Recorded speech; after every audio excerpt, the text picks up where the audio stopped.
A doctor, a lawyer, and a social worker walked into a bar.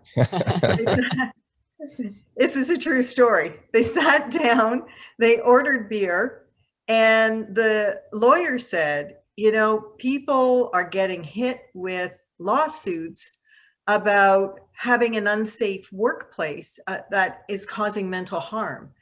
And they're trying to figure out, well, what do I do to prevent this?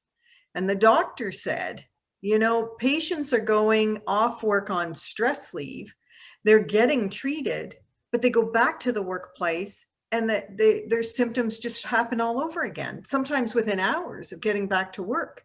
Mm-hmm. And the social worker said, well, how does that make you feel? And they slapped her. No, that part's not right. The social worker said, the problem is that people don't understand that there is a good business model to be a mentally healthy workplace and a productive one. They think it's a trade-off. You can have one or the other. And if they understood how, then they probably would be much more inclined to do it. And the doctor in this case was Dr. Ian Arnold, who at the time was the chair of the Workforce Advisory Committee with the Mental Health Commission of Canada. And the lawyer was Dr. Martin Shane, who is an academic lawyer, but also is really an expert in workplace mental health in his own right. And I was the social worker. And from there, we said, we have this resource, because both Martin and Ian had been involved with it, called Guarding Minds at Work, which is free to anybody in the world.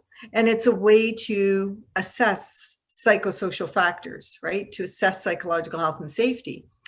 And what we said is the time is right now, because before that time, the cost for employers to be able to assess and then address psychological health and safety would have been so exorbitant as to make it an impossible burden on a workplace.